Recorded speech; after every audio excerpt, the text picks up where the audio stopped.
বাসর রাতে লিমা বউ সেজে তার স্বামীকে ঘুমের ওষুধ খাওয়ানোর জন্য অপেক্ষা করছে। তার সামনে দুধ এবং মিষ্টি রাখা। লিমা দেরি না করেই খাট থেকে উঠে রুমের দরজাটা লাগিয়ে দিল। এরপর নিজের কাছে থাকা সেই ঘুমের ওষুধগুলো ভালোভাবে দুধের সাথে মিশিয়ে দিল। কিছুক্ষণ পর লিমার স্বামী আসলো। মানুষটা খুবই ভদ্র, দেখেই বোঝা যায়। লিমা তাকে সালাম দিল, তারপর কিছুক্ষণ কথাবার্তাও বলল। আচ্ছা শোনেন, স্বামী হিসেবে আপনাকে আমার বেশ পছন্দ হয়েছে, তবে আপনাকে স্বামীর পূর্ণ অধিকার আর সবকিছু মানিয়ে নেওয়ার জন্য আমাকে একটু সময় দিন। ঠিক আছে, আপনার যতদিন প্রয়োজন আপনি সময় নিয়ে মানসিকভাবে প্রস্তুত হন।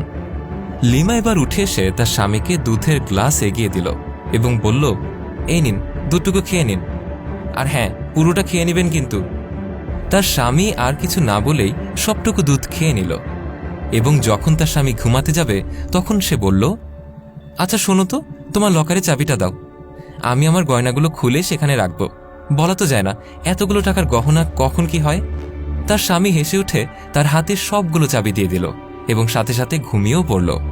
তখন লিমা তার ফোন চেক করে দেখে তার প্রেমিক তাকে অনেকগুলো মেসেজ দিয়ে রেখেছে।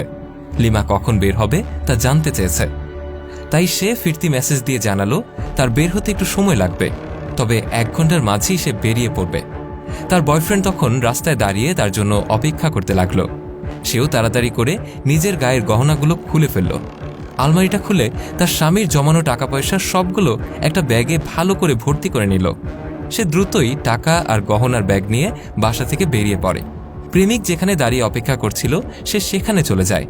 সকাল হলেই তারা দুজন রাস্তায় নেমে পড়ে এবং দুজনেই ছোট একটা হোটেলে সকালের নাস্তা সেরে নেয়। তার প্রেমিক প্রেমিকার কাছে বড় ব্যাগটা দেখে জানতে চায়, কি টাকাগুলো কি এনেছ? তখন লিমা তার প্রেমিকের হাতে ব্যাগটা দেয় এবং তার প্রেমিক সেটা খুলে দেখে সে যে চিন্তা করেছে তার থেকেও শতগুণ বেশি টাকার গহনা নিয়ে এসেছে লিমা। তার মনে তখন সাথে সাথেই একটা মতলব আসে।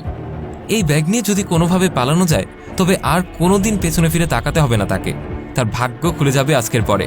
আর লিমার পরিবারের কেউই তাকে খুব একটা চেনে না, তাই টাকাটা নিয়ে পালাতে পারলে ধরা পড়ার সম্ভাবনা একদম নেই বললেই চলে।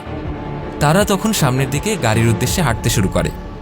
এই লিমা দেখো, এই ব্যাগের ওজনটা অনেক বেশি আর টাকা পয়সা অনেক, তাই শোনো, তুমি এটা আমার কাছেই দিয়ে দাও, আর টাকাটা তোমার কাছে থাকা সেফ না।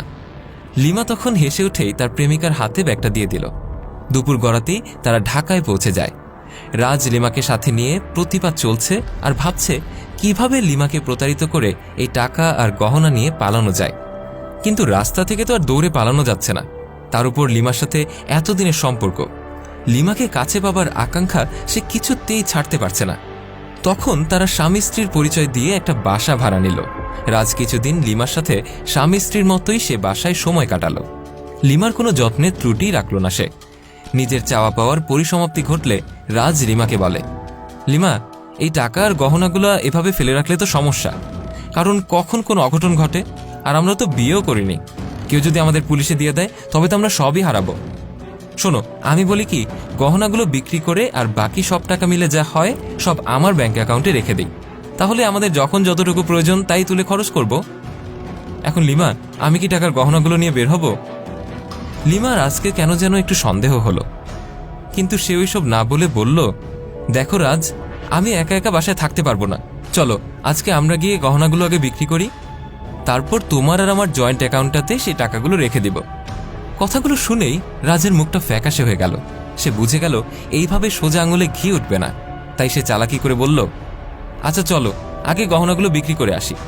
তারা দুজনেই স্বর্ণকারের দোকানে গিয়ে তাদের সবগুলো গহনা বিক্রি করে প্রায় 15 লক্ষ টাকা পেল।